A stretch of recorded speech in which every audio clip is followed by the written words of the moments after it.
Continue केलं lecture. चलो ठीक आहे. मुघल साम्राज्याची सुरुवात झाली होती कुठल्या वर्षी झाली होती? 1526 साली. 1526 ला काय झालं होतं? इब्राहिम लोधी साम्राज्याचा जो राजा होता, शेवटचा राजा इब्राहिम लोधी याचा आणि मुघल शासक म्हणजे ज्याला मुघल शासकाचा जनक पण बोललं जातं, बाबर यांच्यामध्ये युद्ध झालं होतं. पानिपतचे पहिले युद्ध 1526 साली आणि इथून मुघल साम्राज्याची सुरुवात होती बाबर पासून. ठीक आहे. आता बाबर म्हणजे मुघल साम्राज्याचा जनक. तर मुघल शासक हे दोन भागांमध्ये विभागले जातात. पहिलं आहे ते पूर्व मुघल शासक आणि दुसरं आहे ते उत्तर मुघल शासक. बेसिकली हे जे मुघल्स आहेत ते तुर्किस्तान म्हणजे तुर्कीचे त्यांचा बेस आहे. ठीक आहे. तर पूर्व मुघल शासक आपला 1526 म्हणजे पानिपतचे पहिले युद्ध जे होतात तिथून ते 1707 म्हणजे औरंगजेबचा जो मृत्यू होतो 1707 मध्ये तोपर्यंत, आणि त्याच्यानंतर उत्तर मुघल शासक जे आहे 1707 पासून 1857 पर्यंत. आता याला उत्तर मुघल शासक का बोललं जातं? कारण पूर्व मुघल शासक जे होते ते लोक विस्तारवादी होती. त्यांचं छोटंसं राज्य होतं त्याला साम्राज्य म्हणजे पूर्ण भारतामध्ये त्यांनी आपलं राज्य विस्तारलं होतं. पण उत्तर मुघलमध्ये जे शासक होते ते कुमकुवत होते, तर त्यांना शासन चालवता नाही आलं. तर 1707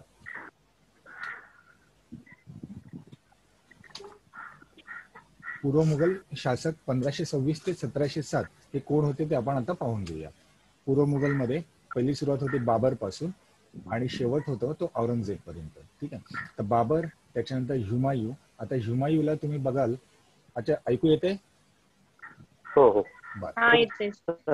हुमायूं आपण बघाल तर त्याच्या 2 तारखा आहेत. ओके, 1530 ते 40 आणि 1545 दिसतंय ना, ते 55 आहे.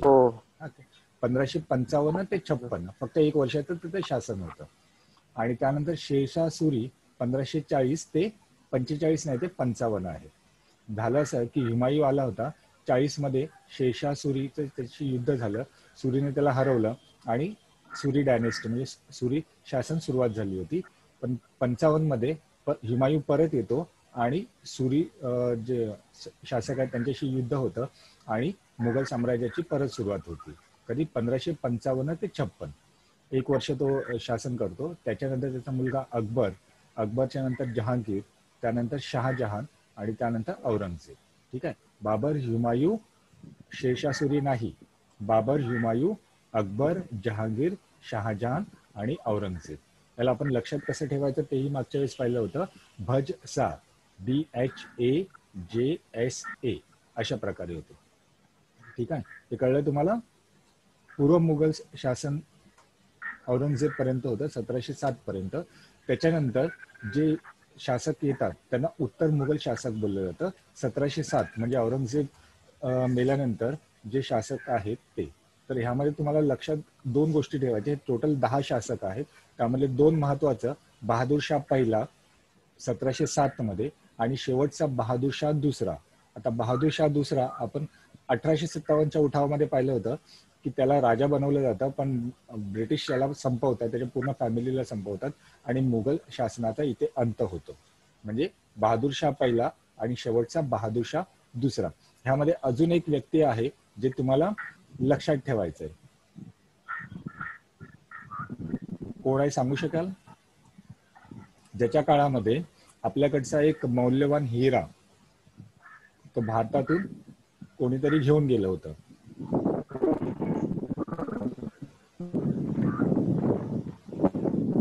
त्याचं नाव आहे मोहम्मद शाह रंगीला. 1719 ते 48 इथला मोहम्मद शाह रंगीला. आपल्या इथला जो कोहिनूर हिरा होता तो भारतातून बाहेर नेण्यात आला होता.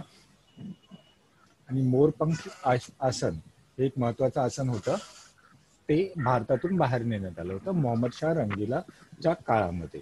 ठीक आहे. तर उत्तर मुघल काळामध्ये तुम्हाला लक्षात घ्यायचा बहादूर शाह पहिला, शेवटचा बहादूर शाह दुसरा आणि त्याच्यामधला एक महत्वाचा मोहम्मद शाह रंगीला. ठीक आहे. बरं, मुघल शासन हे साधारण 331 वर्ष यांनी शासन केले. पण यातले महत्वाचे 6 शासक म्हणजे तुमचा पूर्व मुघल शासक बाबर, हुमायूं, अकबर, जहांगीर, शहाजहां आणि औरंगजेब. ठीक आहे. आता आपण यांच्याबद्दल थोडीशी माहिती घेऊया. तर पहिला आपला शासक येतो तो आहे बाबर. ओके. बाबरची सुरुवात कधी होते? 1526 ते 1530. याचं मूळ नाव काय आहे? जहीर उद्दीन मोहम्मद. आणि बाबर याचा अर्थ काय होतो? टायगर म्हणजे वाघ. ठीक आहे. हे त्याला पदवी देण्यात आली होती. तर बाबरची सुरुवात कशी होती? बाबर हा मुघल साम्राज्याचा संस्थापक आहे आणि त्याने इब्राहिम लोधी याला हरवलं. अच्छा, इब्राहिम लोधीला हरवलं त्याची मी तुम्हाला एक स्टोरी पण सांगितली होती. इब्राहिम लोधीने आपला काका जो होता दौलत खान लोधी याचा अपमान केला होता. तर दौलत खान लोधीने बाबरला भारतावर आक्रमण करण्यास इथे पाचारण केलं होतं. आणि बाबरने काय केलं होतं? आपल्यासोबत तोफ आणल्या होत्या जे बाबरला माहीत नव्हत्या कशा वापरायच्या किंवा अशा काही गोष्टी असतात. आणि त्यामुळे त्याची हार झाली होती. ठीक आहे. तर ते जे पहिलं युद्ध होतं म्हणजे बाबरची सुरुवात ते बाबरने सन 1526 मध्ये पानिपतच्या पहिल्या लढाईत इब्राहिम लोधीचा पराभव केला होता आणि मुघल साम्राज्याची स्थापना केली होती. तुम्हाला ह्यात त्या तारखा वगैरे आहेत, लिहून घ्यायचे असेल तर लिहून पण लिहित जा. हातामध्ये वही आणि पेन्सिल ठेवत जा नेहमी. बरं, ज्यावेळेस बाबरने भारतामध्ये आक्रमण करून म्हणजे इब्राहिम लोधीवरती आक्रमण करून त्यांनी सत्ता इथे जे स्थापन केली होती त्यावेळेस त्याला एक इकडचे जे राजपूत घराणे आहेत त्यांनी एक मोठे आव्हान दिले होते. पण त्यांनाही त्यांनी संपुष्टात आणलं होतं.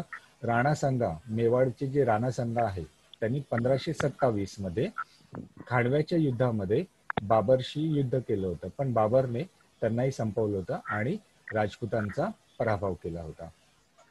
तुम्ही पहिला बघितलं 1526 मध्ये पानिपतचं पहिलं युद्ध आणि 1527 मध्ये खांडव्याचं युद्ध. ठीक आहे. बाबरच्या काळामध्ये 4 महत्वाचे युद्ध झाले होते ते लक्षात ठेवायची. सुरुवात 1526 पानिपतचे युद्ध. पानिपत कुठे आहे? हरियाणामध्ये आहे. त्याच्यानंतर खांडवाचे युद्ध. इथे तुम्हाला जे सांगितलं मी राणा संगा, राजपूत राणा संगा मेवाडचे जे होते त्यांच्यासोबत 1527 साली खानवाचे युद्ध. खानवा कुठे आहे? राजस्थानमध्ये आहे. त्याच्यानंतर 1528 मध्ये चंदेरीचं युद्ध झालं होतं. चंदेरी हे कुठे आहे? मध्य प्रदेशमध्ये. आणि त्यानंतर चौथं महत्वाचं युद्ध आहे ते 1530चं बिहारचं घागराचे. ठीक आहे. बाबर 1530 मध्ये घागराचं युद्ध बिहारचं झालं. तिथे बाबर संपतो आणि त्याच्यानंतर तुम्ही कालखंड पण पाहिला बाबरचा 1526 ते 1530. ते युद्ध झाल्यानंतर त्याचा कालखंड संपतो आणि त्याच्यानंतर त्याचा मुलगा येतो तो आहे हुमायूं 1530 ते 1555. आता हुमायूंच्या 2 एंट्री आहे. हुमायूं असतो त्याच्यानंतर सुरी साम्राज्य येतं. सुरी नंतर परत हुमायूं येतो. ओके. तर त्याच्या 2 एंट्री आहेत. तर ही पहिली एंट्री आहे म्हणजे पहिली सुरुवात आहे हुमायूंची 1530 ते 1555. त्याची सुरुवात कशी होती? बाबरच्या मृत्यूनंतर त्याचा मुलगा हुमायूं सत्तेत येतो. आता सत्तेत आल्यानंतर शेर शाह सुरी हा कुठला आहे? बिहारमध्ये. म्हणजे बिहारमध्ये त्याची सत्ता जी होती आणि बेसिकली शेरशाह सुरी हा अफगाणचा आहे. तो हुमायूंवरती आक्रमण करतो आणि ते जे युद्ध होतं त्याला चौसाचे युद्ध असं बोललं जातं. चौसा. ठीक आहे. आता ह्यामध्ये काय होतं? हुमायूंचा पराभव होतो. पण हुमायूं परत त्याच्यावरती आक्रमण करतो आणि 1540 मध्ये चौसाचे दुसरं युद्ध जे होतं त्यामध्ये हुमायूंचा दुसऱ्यांदा पराभव होतो आणि ते पराभव झाल्या म्हटल्यानंतर मुघल साम्राज्य संपुष्टात येते. आता हुमायूं करणार काय? तर तो इथून इराणला पळून जातो. म्हणजे कुठेतरी तो लपून बसण्यासारखं तो इथून इराणला निघून जातो. ठीक आहे. आता हा गेल्यानंतर इथे कोण जिंकले? आता शेरशाह सुरी जिंकलाय. तर आता त्याची सत्ता किंवा त्याच्या साम्राज्याची सुरुवात होते. मागच्या याच्यात बघितलं युद्ध कधी झालं? चौसाच्या दुसऱ्या लढाईत म्हणजे 1540. म्हणजे शेरशाह सुरीची सुरुवात कधी होणार? 1540 मध्ये.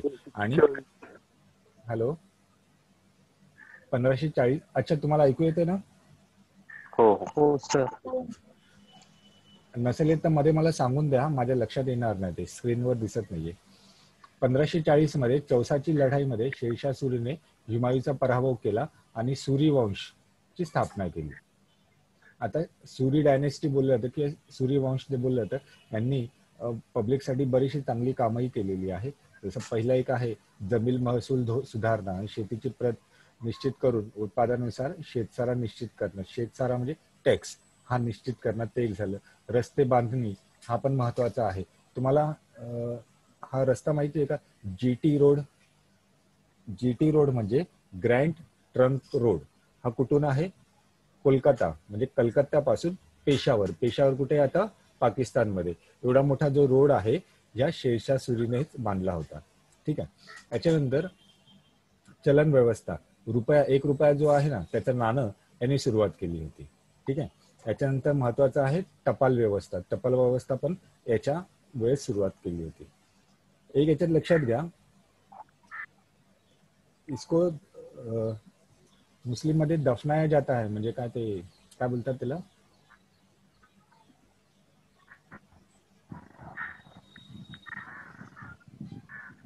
मुस्लिम मध्ये ते मेल्यानंतर दफनवतात ना जमिनीमध्ये, दफन करणे. दफन. त्या मराठीत काय बोलतात? पूर्ण. थडगा. अच्छा ठीक आहे. तर मेल्यानंतर जो थडगा असतो, याचा थडगा कुठे आहे? ससाराम. आणि ससाराम कुठे आहे? बिहारमध्ये. ठीक आहे. कबर, हा सॉरी, त्याची कबर कुठे आहे? बिहारमध्ये ससाराम या ठिकाणी आहे. ठीक आहे. आणि महत्वाचं अजून एक गोष्ट आहे की दिल्लीचा जो किल्ला आहे तो पण त्याने बांधला होता. ओके. हे झालं शेरशाह सुरी बद्दल थोडीशी माहिती. आता सुरी नंतर आपला हुमायूं परत येतो. त्याला हरवलं होतं, तो गेला होता इराणला निघून. आता इराणला गेल्यानंतर तो इराणच्या राजाकडून सपोर्ट घेतो आणि इकडे परत येऊन तो आक्रमण करतो.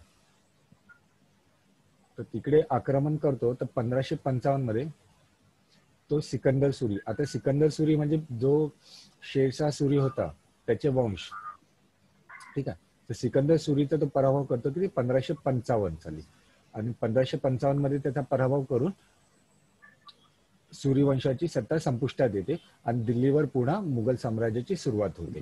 पण बिचाऱ्याचं नशीब एवढं आहे की त्याने एवढी मेहनत घेतल्यानंतर त्याने लढाई पण केली आहे, सगळं काही केलं, पण शेवटी सत्तेमध्ये आल्यानंतर त्याचं त्याच वर्षी त्याचं निधन होतं.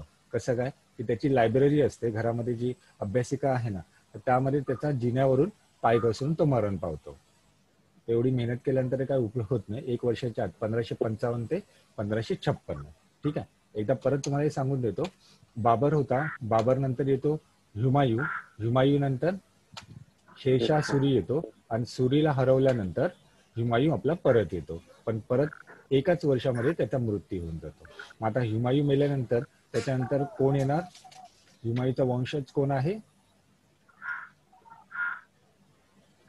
हुमायूं नंतर कोण? The great Akbar. Very nice. Akbar येतो 1556 साली, 1606 पर्यंत राहतो.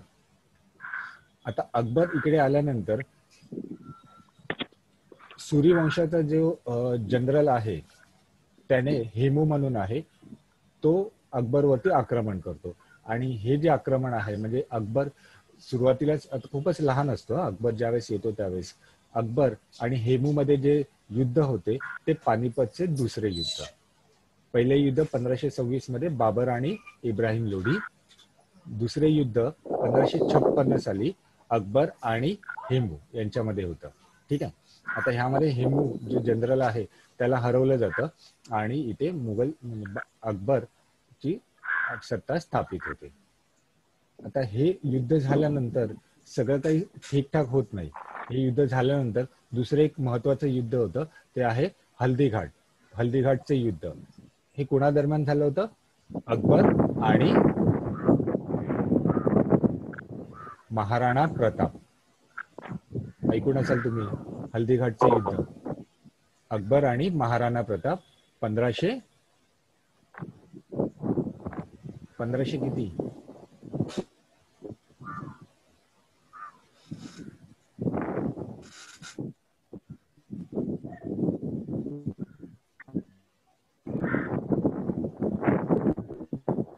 आहे का माहिती? बरं ती जरा माहिती काढून द्या. 1577 साली आहे ती, अकबर आणि महाराणा प्रताप. बरं, ह्यामध्ये अजून एक महत्वाचं लक्षात घ्यायचंय, ज्याने फतेपूर सिक्री हे जे शहर आहे ते याने वसवलं होतं. फतेपूर सिक्री.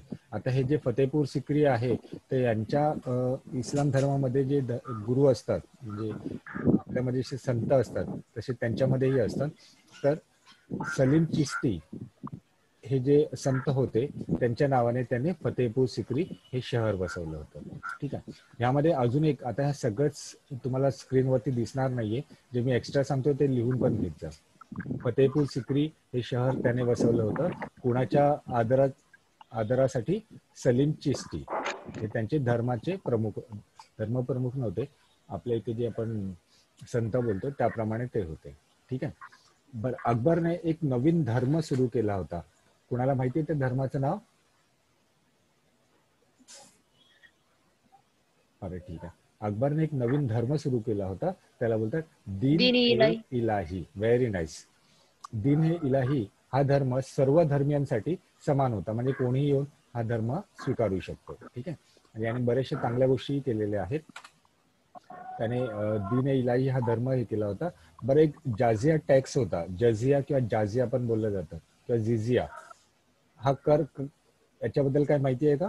जिझिया टॅक्स जो आहे हा नॉन मुस्लिम, म्हणजे जे मुसलमान नाहीत, म्हणजे जे हिंदू आहेत त्यांच्यावरती हा टॅक्स म्हणजे कर लावला गेला होता. तर त्याने हा जिझिया कर रद्द केला होता हिंदू लोकांसाठी. सती प्रथा जी आहे, सती प्रथा तुम्हाला माहिती असेल, मिस्टर मेल्यानंतर त्यांची मिसेस जी असते त्यांना पण आपण चितेवरती बसवलं जायचं, त्यांचा मृत्यू व्हायचा. तर ती एक वाईट प्रथा होती. ती यांनी प्रथा बंद करण्याचा त्यांनी प्रयत्न केला होता. तर बालहत्या जी आहे ती पण प्रथा त्यांनी बंद केला होता. ठीक आहे. हे महत्वाचे आहेत. याच्यानंतर तुम्हाला एक माहिती असेल, यांच्याकडे 9 रत्न होते. अकबरकडे 9 रत्न होते. हे 9 रत्न म्हणजे 9 व्यक्ती कोण होते माहिती आहे तुम्हाला? बिरबल, तानसेन, बरोबर, अबुल फजल, बरोबर, तोडरमल, फौजी म्हणजे राजकवी होते, बिरबल, तानसेन, हे सगळे असे टोटल त्याच्याकडे 9 रत्न होते. ठीक आहे. बरं, याच्यामध्ये अजून एक लिहून घ्या. अकबरचा जे चरित्र होतं त्याला काय बोलतात? अकबरनामा. मला वाटतं स्क्रीन मध्ये नसेल, नाहीये याच्यामध्ये, पण त्याचं जे चरित्र आहे त्याला काय बोललं जातं? अकबरनामा. ठीक आहे. याच्यामध्ये आपण जे पहिलं पाहिलं होतं,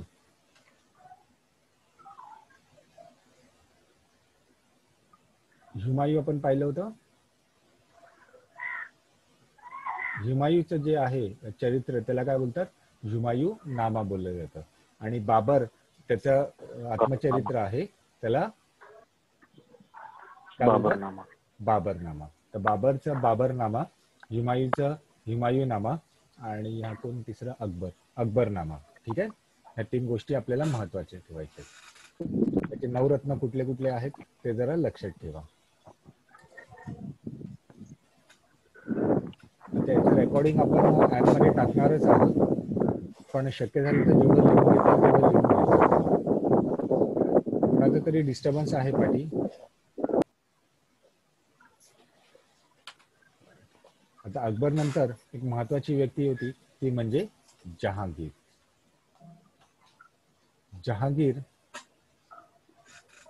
याचं नाव तुम्ही ऐकलं असेल. एक पिक्चर म्हणजे खूपच गाजलेला पिक्चर आहे जहांगीर वरती.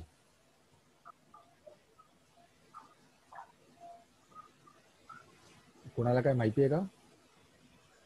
आणि जहांगीरचा उल्लेख आपण मागच्या लेक्चर मध्ये पण केला होता, आठवतो?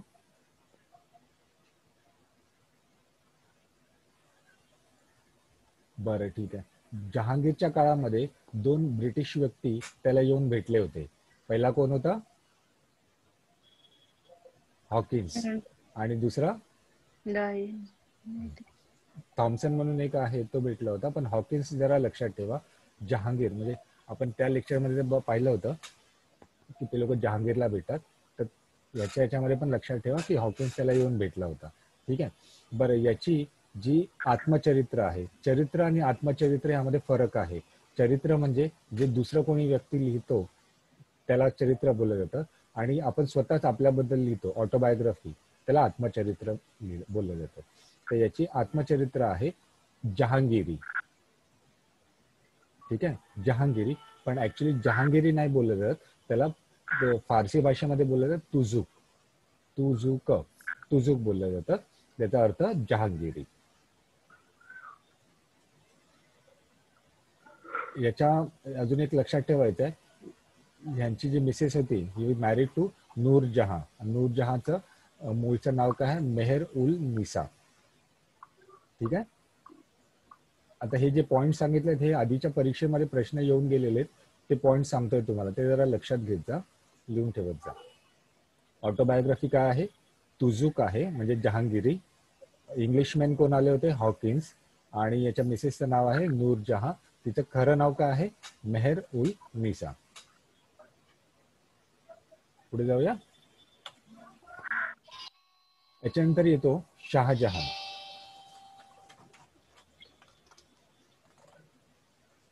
आता शहाजहानचं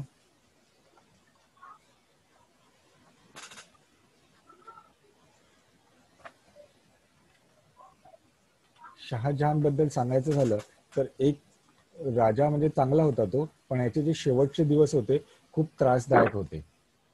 का त्रासदायक होते?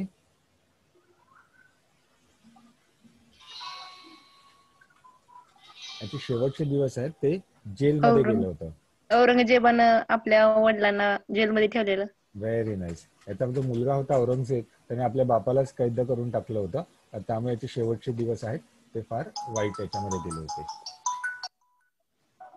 ठीक आहे.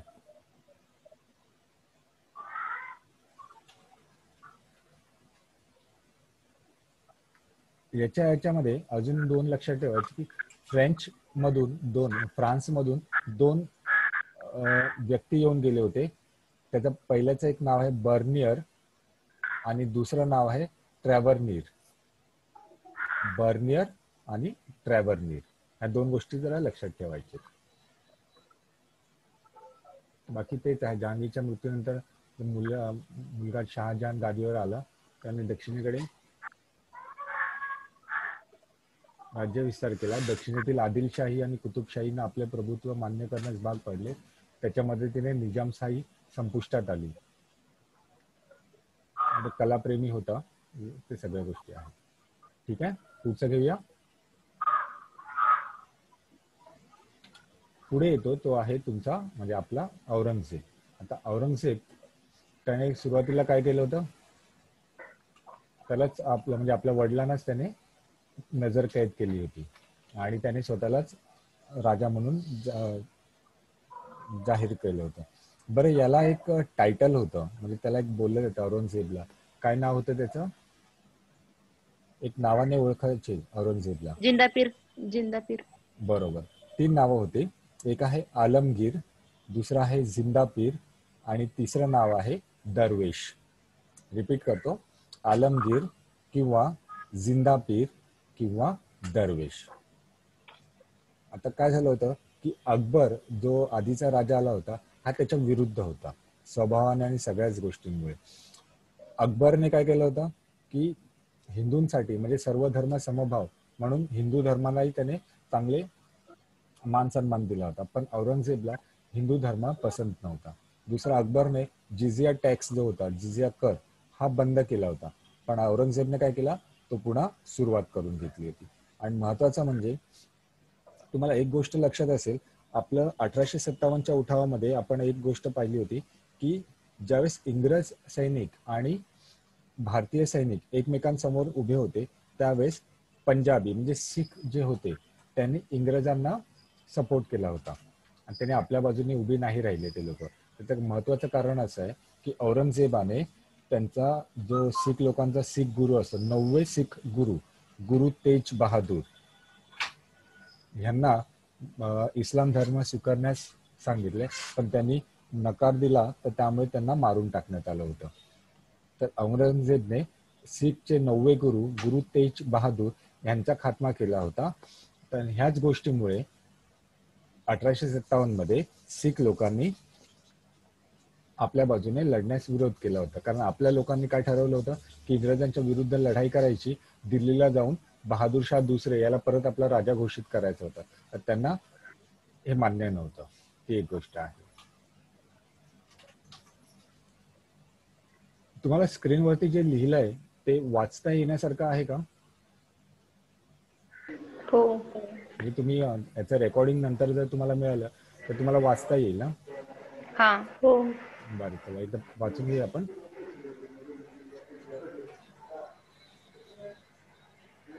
1657 पासून शहाजहा आजारी पडल्यानंतर वगैरे ते झालं.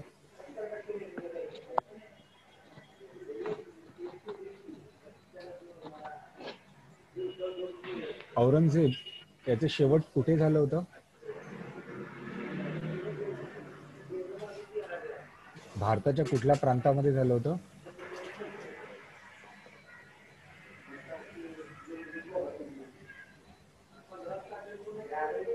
औरंगजेब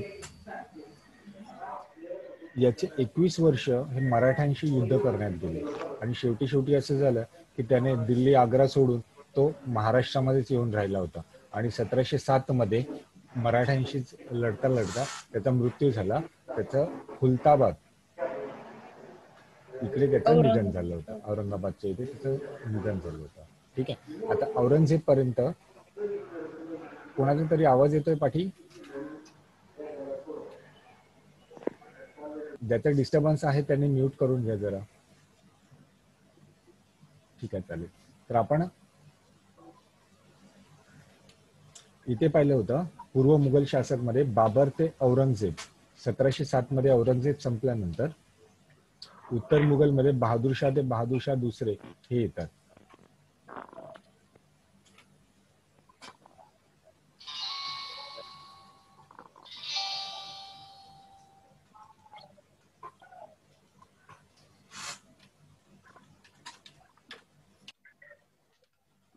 औरंगजेबच्या नंतर बहादूरशाह पहिला येतो आणि शेवटचा आहे बहादूरशाह दुसरा, ज्याला 1817च्या उठावामध्ये मुघल सम्राट त्याला अटक करून त्याला ब्रह्मदेशामध्ये पाठवून त्याच्यावरती केस चालवली जाते आणि तिथे सतत निधन होतं आणि इथे त्याच्या संपूर्ण फॅमिलीला मारून टाकण्यात येतं. याचा अर्थ बहादूरशाह दुसरा हा मुघल साम्राज्याचा शेवटचा राजा, शेवटचा सम्राट, बादशाह बोलता येईल आपल्याला त्याला. तर सुरुवात कोण करतो? बाबर, आणि शेवट कुठे होतो? बहादूरशाह दुसऱ्याकडे. ठीक आहे, इथपर्यंत कळलं?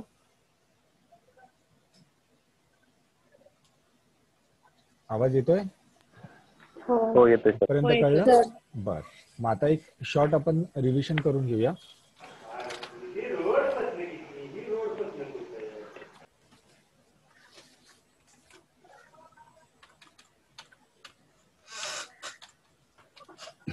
मुघल शासक 331 वर्ष आपल्याकडे राहिले आणि त्यामधले महत्वाचे आहेत 6 शासक. ठीक आहे. तर मुघल शासक हे मूळचे कुठले आहेत? तुर्कीचे, तुर्किस्तानचे. ओके. आता अनम्यूट करून तुम्ही पण जरा माझ्याशी डिस्कस करा, म्हणजे बरं पडेल, ते उत्तर देत जा सर्वांना. मुघल शासक हे मूळचे कुठले? तुर्कीचे आहेत. तुर्की. मुघल शासक हे दोन याच्यामध्ये विभागतात, एक आहे पूर्व मुघल आणि एक आहे उत्तर मुघल. तर पूर्व मुघलचा कालखंड कुठून सुरुवात आहे कुठपर्यंत? 1526 ते 1707. बरोबर. आणि उत्तर मुघल मध्ये 1707 ते 1857. बरं. 1526 जे आहे पूर्व मुघल, 1526 जी सुरुवात आहे त्याचा पहिला राजा कोण आहे? बादशाह बाबर. आणि 1707 बरोबर. 1707 हा 1707 मध्ये जो बहादूरशाह दुसरा. बहादूरशाह औरंगजेब पूर्व मुघल आहे ना. उत्तर मुघल मध्ये पहिला राजा कोण आहे? बहादूरशाह पहिला. आणि शेवटचा राजा बहादूरशाह दुसरा. पहिला आणि दुसरा, एवढं लक्षात ठेवायचं. 1707 आणि 1857 हे आपल्या लक्षात येतच. पूर्व मुघल मध्ये आपण पाहिलं होतं, त्याच्यामधले कुणाचा तरी डिस्टर्बन्स आहे, पाहून घ्या ना, तर म्यूट करा त्यांनी. पूर्व मुघल मध्ये आपण पाहिलं बाबर, हुमायूं, शेरशाह सुरी नाही, अकबर, जहांगीर, शहाजहान आणि औरंगजेब. ठीक आहे. तर यांचा क्रम लावा असा पण प्रश्न आलेला आहे. तर क्रम लावण्यासाठी आपण भज 6 जे यूज केलं होतं, ज्याला नाही कळलं असेल ना त्यांनी मला चॅट करा, मी ते शब्द पाठवून देईल परत. भज 6 याप्रमाणे लक्षात ठेवा. ब बाबर, ह हुमायूं, ए अकबर, ज जहांगीर, शाह तर शहाजहान आणि औरंगजेब. ठीक आहे. याच्या तारखा जरा लक्षात ठेवा. महत्वाचा बाबर, हुमायूं आणि औरंगजेब आहे. उत्तर मुघलमध्ये बहादूर शाह पहिला आणि बहादूर शाह दुसरा. बहादूर शाह दुसरा 1858 मध्ये त्याचा मृत्यू होतो. आणि यांच्यामध्ये तुम्ही 1 2 3 4 5 पाचवा जर पाहिलं मोहम्मद शाह रंगीला, हे लक्षात ठेवायचं, कारण त्याच्या काळामध्ये आपल्या इथून कोहिनूर हिरा हा आपल्या देशातून बाहेर गेला होता. बाबरचं आपण पाहिलं होतं. बाबरचं मूळ नाव काय आहे? झहीरुद्दीन मोहम्मद. हे लक्षात ठेवा. बाबरचा प्रश्न आला होता म्हणून ते स्पेसिफिकली मेन्शन केलंय. तर पहिलं युद्ध 1526 पानिपतचे पहिले युद्ध कुणाच्या दरम्यान? इब्राहिम लोधी आणि बाबर. ठीक आहे. याच्यानंतर 26 नंतर 27 मध्ये दुसरं युद्ध राणा संगा, मेवाडचे राणा संगा राजपूत आहे त्यांच्याशी युद्ध झालं होतं. नंतर तिसरं युद्ध चंदेरीचं युद्ध आणि चौथं घागराचं युद्ध. आता याच्यामध्ये तुम्हाला बाबरचे युद्ध यांचा क्रम लावा असा जर प्रश्न आला तर पानिपत, खानवा, चंदेरी आणि घागरा असे 4 तुम्हाला युद्ध देईल. तर त्याचा योग्य क्रम तुम्हाला लावता आला पाहिजे. ठीक आहे. किंवा जर प्रश्न आला की पानिपत हे कुठे स्थित आहे किंवा घागराचे युद्ध हे कुठे लढलं गेलं होतं तर ते बिहारमध्ये, हे तुम्हाला लक्षात ठेवावं लागेल. बरं, याचं बाबरचं आत्मचरित्र जे आहे त्याला बोलतात बाबरनामा. ठीक आहे. आगे चलते. त्याच्यानंतर याच्या मृत्यूनंतर पुढचा येतो तो त्याचा मुलगा हुमायूं. बाबाच्या मृत्यूनंतर त्याचा मुलगा हुमायूं सत्तेत आला 1530 ते 55. हा त्याची पहिली एंट्री आहे, कारण याच्यानंतर सुरी डायनेस्टी येणार आहे. ठीक आहे. तर इथे आल्यानंतर शेरशहाने काय केलं होतं? शेरशाह याने चौसाच्या युद्धामध्ये हुमायूंचा पराभव केला. तर आपला हुमायूं काय हरला नाही, त्याने परत युद्ध केलं. तर 1540 मध्ये चौसाच्या दुसऱ्या युद्धामध्ये हुमायूंचा खात्मा होतो आणि तो इथून निघून जातो. कुठे जातो? इराणला निघून जातो. आता इथे सत्ता कुणाची आहे? तर इथे आता सत्ता आहे सुरी घराण्याची. सुरी घराण्याची सुरुवात होते शेर शाह सुरी. ठीक आहे.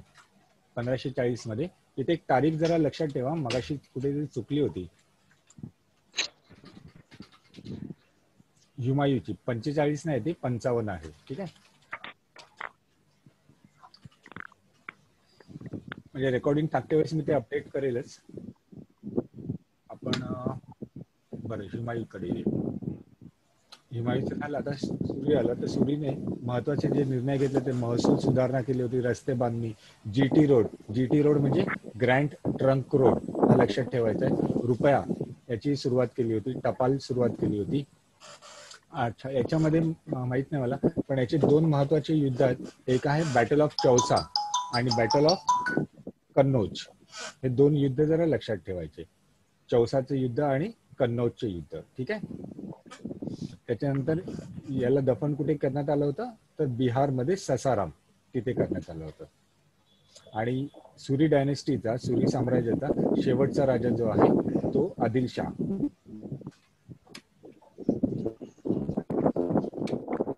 हुमायूं आपला परत येतो इराणच्या एका राजाकडून सपोर्ट घेऊन. तो परत इथे येऊन तो युद्ध करतो. आणि इथे कोण आहे? शेवटचा राजा आदिलशाह.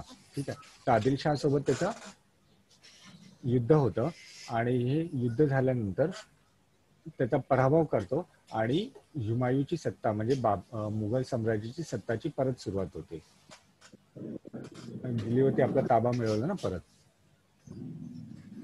आता झालं असं की 1555 मध्ये त्याने सिकंदर सुरीचा पराभव तर केला आणि सत्तेवर आला, पण त्याचा आकस्मिक निधन होतं.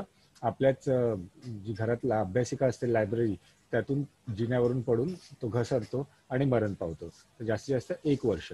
पण याचा जो मुलगा असतो तो फारच 12 ते 14 वर्षाचा आहे. तो आहे अकबर. आता अकबर लहान असल्यामुळे काय होतं की सुरी डायनेस्टीचा जो जनरल असतो हेमू, हा परत आक्रमण करतो. मग अकबर आणि हेमू, म्हणजे त्यांचा जो जनरल आहे हेमू, यांच्यामध्ये युद्ध होतं. आणि हे युद्ध कुठलं आहे? पानिपतचे दुसरे युद्ध. ठीक आहे. तर पानिपतचे दुसरे युद्ध कुणामध्ये झालं? अकबर आणि हेमू मध्ये झालं. बस, अकबरची आपण जर माहिती घेतली तर त्याचं पहिलं युद्ध कुठलं आहे? पानिपतचे दुसरे युद्ध 1556 साली. याच्यामध्ये मेन्शन नाहीये, लिहून घ्या. 1556 साली पानिपतचे दुसरे युद्ध. ठीक आहे. याच्यानंतर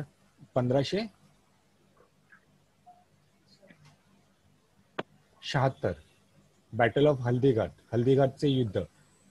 1576 हल्दीघाटचे युद्ध कुणासोबत? अकबर आणि महाराणा प्रताप.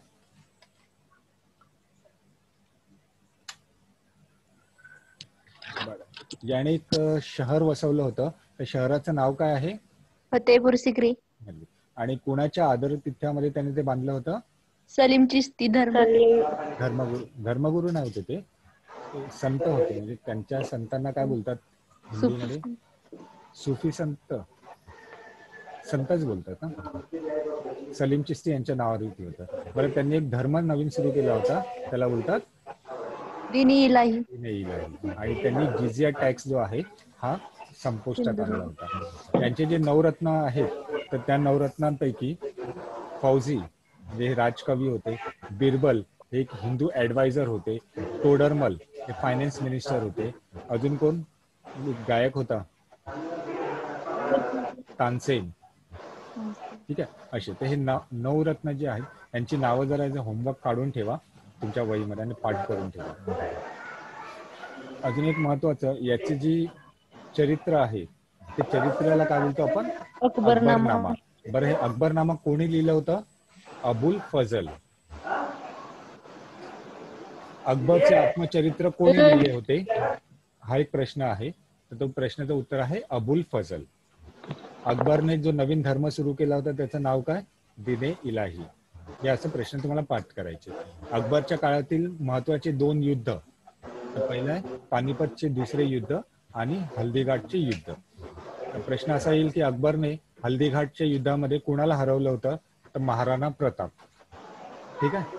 अशा प्रकारे जरा वाचत जा म्हणजे तुम्हाला लक्षात येईल.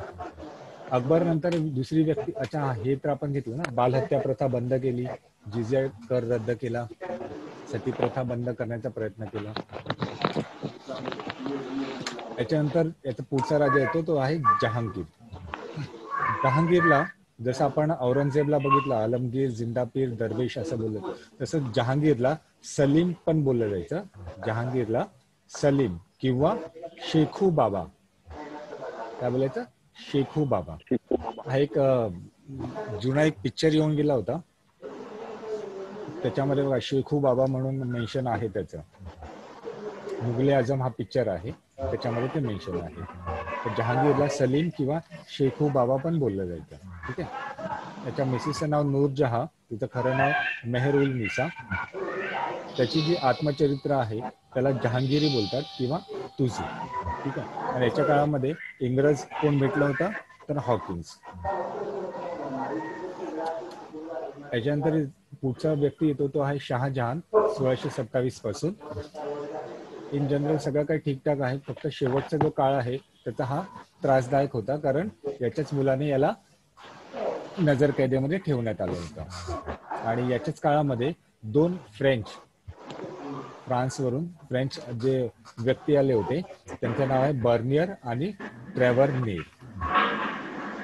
प्रोनाउन्सिएशन कळलं तुम्हाला? बर्नियर आणि ट्रेव्हरनीर.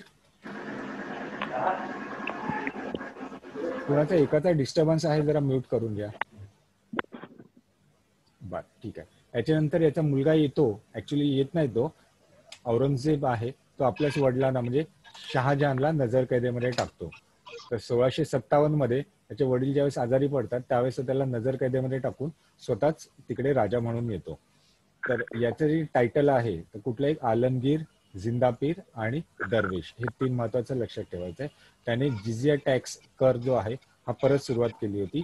त्याने सिखांचे 9वे गुरु तेज बहादूर यांचा खात्मा केला होता, कारण त्यांनी इस्लाम धर्म स्वीकारण्यास मना केलं होतं. त्यांचे जे शेवटचे वर्ष आहेत म्हणजे साधारण 21 वर्ष यांचं मराठ्यांसोबत युद्ध करण्यात, संघर्ष करण्यामध्येच गेलं होतं. आणि शेवटी त्यांचं महाराष्ट्राच्याच भूमीमध्ये त्यांचा मृत्यू होतो 1707 मध्ये खुलताबाद तिकडे. ठीक आहे. आणि मग शेवटी जो येतो तो आहे तुमचा उत्तर मुघलकालीन, त्यामध्ये बहादूरशाह पहिला आणि शेवटचा आहे बहादूरशाह दुसरा. बहादूरशाह दुसरा ज्याचा 1857च्या युद्धामध्ये त्याचा मृत्यू होतो. इथपर्यंत कळलं?